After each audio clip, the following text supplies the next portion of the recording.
Break के बाद आपका स्वागत है। सीएनबीसी आवाज प्रेजेंट्स आधे द मोस्ट वांटेड स्टॉक्स।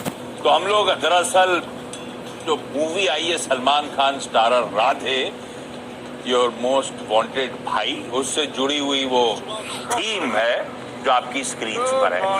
अब आधे से बेसिक आइडिया ये था कि वो स्टॉक जो आने वाले समय में मोटा मोटी 3 सालों में बहुत दमखम रखते हैं, शायद डबल होने का दमखम रखते हैं, तो लॉजिकली इस समय वो अपने हाई से आधे पे या इंट्रिंसिक असली वैल्यू से आधे पे कामकाज कर रहे हैं। उन स्टॉक्स को ढूंढने की कर रहे हैं कोशिश, और कोशिश में मदद कर रहे हैं देश के 3 जाने माने फंडामेंटल एक्सपर्ट्स। डॉक्टर साहब सबको प्लीज क्विकली स्क्रीन पे दिखा दीजिएगा। हमने एक स्टॉक ऑलरेडी कवर कर लिया, मैं आगे रैप अप कर दूंगा वो कौन कौन से स्टॉक्स थे, लेकिन अब आगे बढ़ रहा हूं और अग्रवाल साहब के पास पहले जा रहा हूं वापस कोलकाता। आईटीसी पे कॉल देने का आपने दमखम दिखाया सर, आज मूड में लग रहे हैं, इसका मतलब आप अगला स्टॉक कौन सा है? सर मूड तो होगा ही ना, सलमान खान की पिक्चर आ रही है। तो अगला स्टॉक भी आई से ही स्टार्ट होता है। आईटीसी था, next is also again I, that's IRCTC. अगर आप देखें तो एक वर्चुअल मोनोपोली है कंपनी की, इंटरनेट टिकटिंग में, केटरिंग में, पैकेज ड्रिंकिंग वाटर में, ट्रैवल एंड टूरिज्म में लगातार अच्छी परफॉर्मेंस। जो हम लोग ई कॉम की बात करते हैं उसमें अगर कही जाए तो सबसे बड़ी कंपनी भारत की यही कहा जा सकती है, जिसमें जितने भी हिट्स होते हैं उसमें एक बड़ा प्रतिशत जो है वो बिजनेस में कन्वर्ट हो जाता है। डेट फ्री है, मिनी रत्ना स्टेटस है।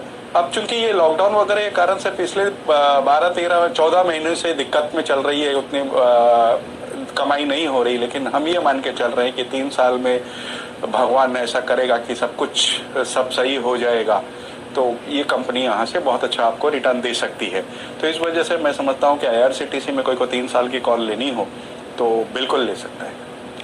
हाँ, तो एक सरकारी कंपनी और आपको आपकी स्क्रीन पे नजर आती हुई मोनोपोली। हालांकि रेलवेज अग्रवाल सर इस 3 सालों में हो सकता है काफी हद तक प्राइवेटाइजेशन के लिए और ट्रेनें चलाने के लिए वो जो बोलियां मंगाई हैं वो सब बोलियां बिट्स खुलेंगी, शायद और प्राइवेट प्लेयर्स स्पेस में एंटर करते हुए नजर आएंगे। अब तक पहली कंपनी बनी थी आईआरसीटीसी जो तेजस चला रही थी, मुंबई, अहमदाबाद, दिल्ली, लखनऊ वाली 2 तेजस। अब उसी पे बैट कर रहे हैं या फिर कंपटीशन खुलेगा तो थोड़ी दिक्कत आ सकती है?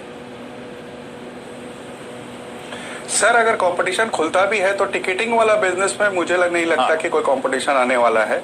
हो सकता है कि ट्रेन में आ जाए, बट टिकटिंग तो इनकी होने वाली है। रेल नीर जो पानी का कारोबार है, ड्रिंकिंग वाटर का, वो इनका ही होने वाला है। तो मुझे नहीं लगता कि यहाँ पे कोई कंपटीशन आने वाला है। बिल्कुल ठीक है, हाँ ये तो सच है।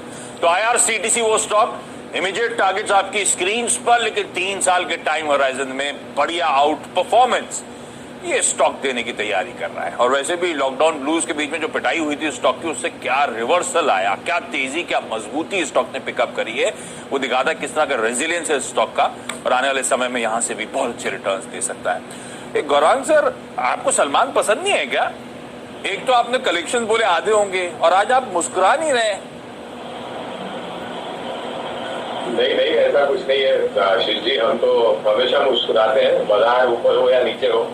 हमारी सेहत के लिए मुस्कुराना बहुत जरूरी है। और पहले ही मैंने प्रोग्राम के शुरुआत में एक लाइटर नोट के हिसाब से ये टिप्पणी करी थी कलेक्शन को लेकर के, और जिस तरीके से मीडिया में सलमान भाई ने कलेक्शन को लेकर के कुछ चिंताएं जताई थी, लाइटर नोट। और मुझे लग रहा है कि ये जो पूरा माहौल है इसके लिए बहुत जरूरी है कि आप अपने दिमाग को और अपने स्वभाव को खुश मिजाज रखें और एक लाइटर माइंड लेकर के इस परिस्थिति का सामना करें। क्योंकि अगर आप अपने दिमाग के ऊपर बोझ डालते हैं, टेंशन डालते हैं, तो परिस्थिति और बिगड़ने की पूरी संभावना है। ये तो कहा जा रहा है पॉजिटिव एटीट्यूड रखिए आप लोग, ये समय उसी तभी आसानी से समय निकल पाएगा। लेकिन गौरांग सर, पहला स्टॉक बढ़िया टाटा कंज्यूमर आया था एफएमसीजी स्टेपल से, अगला कौन सा? तो दूसरा स्टॉक होगा जीवन बीमा से जुड़ा हुआ, और ये जो 3 लिस्टेड एंटिटीज है, HDFC life, ICICI prudential life और एसबीआई लाइफ, सबसे ज्यादा पसंद आता है और प्राथमिकता पहले पायदान पर हम देना चाहते हैं, वो है एचडीएफसी लाइफ को। और जिस तरीके से रन रेट आने वाले समय पे बढ़ेगी न्यू इंश्योरेंस प्रीमियम बिजनेस को लेकर के, क्योंकि अगर आप देखने जाएं तो जो जना आबादी है भारत देश की, उसका एक लोअर सिंगल डिजिट इंश्योर्ड है, लाइफ इंश्योरेंस है लोगों के पास। तो एक बहुत बड़ा मार्केट यहाँ पर अभी भी है जिसको मुकम्मल करना है, जिसको हासिल करना है। और उसके साथ साथ मेरे ख्याल से LIC का IPO जब आएगा, जब भी आएगा, तो इंश्योरेंस कंपनी की जो सूची है उसमें और इंटरेस्ट आएगा। तो HDFC लाइफ मेरे ख्याल से अगर 2-3 साल का अगर आपका नजरिया है तो ज्यादातर निवेश इस स्तर पर करें और गिरावट पर आप और जोड़ते जाए। दोनों ही स्टॉक में टाटा कंज्यूमर और HDFC लाइफ एक SIP बना करके चलो। बिल्कुल ठीक है। तो HDFC लाइफ इंश्योरेंस प्लेयर्स में सबसे प्रिफर्ड बेट आप लोग की स्क्रीन पर, और वाकई इस तरह के स्टॉक्स को आप आने वाले समय के लिहाज से 3-5 साल के टाइम होराइजन के लिहाज से बिल्कुल पोर्टफोलियो में रख सकते हैं। बिल्कुल सटीक पिक आप लोगों की स्क्रीन पर आती हुई। वो पता है कार्यक्रम की शुरुआत में जब गौरांग सर बोल रहे थे तब उस समय मुझे ऑडियो नहीं आया, इसीलिए मैं फॉलो अप नहीं ले पाया था। लेकिन हाँ, क्विकली मैं हेमांग सर के पास जा रहा हूँ अगली पिक जानने के लिए। हेमांग सर, पहला दाव था गैस अथॉरिटी पर, अगला स्टॉक कौन सा? आशीष जी, दूसरा भी जो स्टॉक मैंने सिलेक्ट किया है वो PSU बास्केट से ही है, और ये भारत इलेक्ट्रॉनिक्स है जो कि एक डिफेंस मैन्युफैक्चरिंग कंपनी है।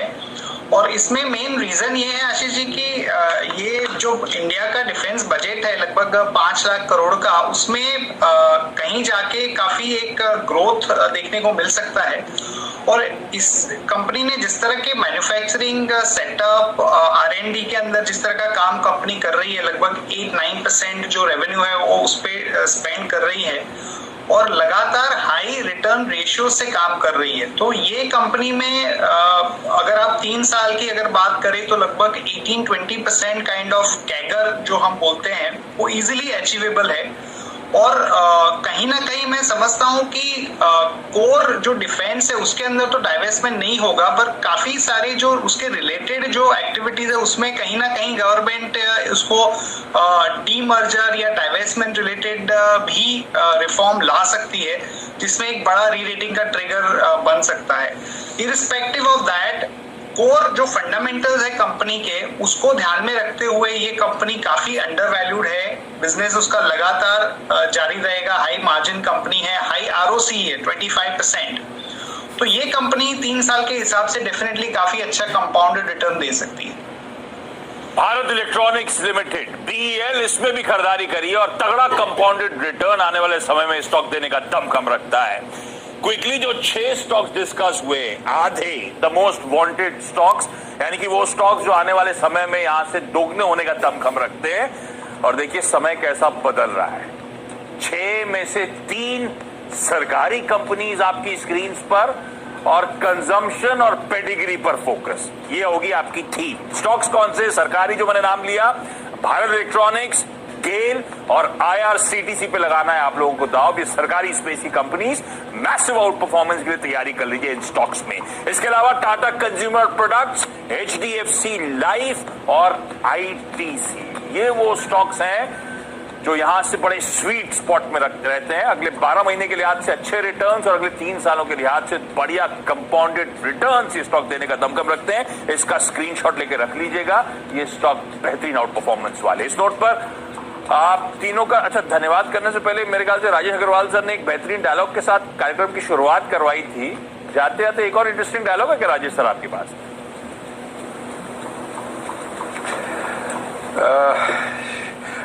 जैसे मैंने कहा आशीष जी की डायलॉग्स तो बहुत है, खास करके सलमान भाई के, लेकिन अब जब चूंकि आप थैंक्स कहने जा रहे थे ना और उसको कहते कहते रुक गए, तो उसमें मैं जोड़ना चाहूंगा कि दोस्ती का एक असूल है madam, no sorry no thanks. तो वही मैं कहना चाहूंगा कि हमारी दोस्ती CNBC आवाज और उसकी पूरी टीम के साथ, आपके साथ ऐसी है कि उसमें सॉरी और थैंक्स की कोई जगह ही नहीं है। ये मैंने प्यार किया का डायलॉग था, सलमान की पहली मूवी है ना Rajesh sir, if I am not mistaken. Sir दूसरी मूवी है, पहली नहीं है। पहली वॉज बीवी हो तो ऐसी। गजब है भैया, मुझे तो एक ही याद था। ठीक है, इस ब्यूटीफुल नोट के साथ आप तीनों का बहुत बहुत धन्यवाद ये बेहतरीन पिक्स हमारे लिए ढूंढ के लाने के लिए। और आप लोग ये मूवी देखें तो प्लीज ट्वीट करके रिव्यू भेज दीजिएगा, हम सबको पता चलेगा मूवी देखनी है नहीं देखनी। देख तो लेंगे लेकिन आप लोगों को कैसी लगी ये भी पता चलेगा। चलिए, इस नोट पर आपका धन्यवाद और आप सबका इस खास पेशकश को देखने के लिए थैंक यू सो मच। इस नोट पर इस खास कार्यक्रम में इतना ही। ब्रेक ले रहा हूं, लेकिन ब्रेक के उस पार CNBC आवाज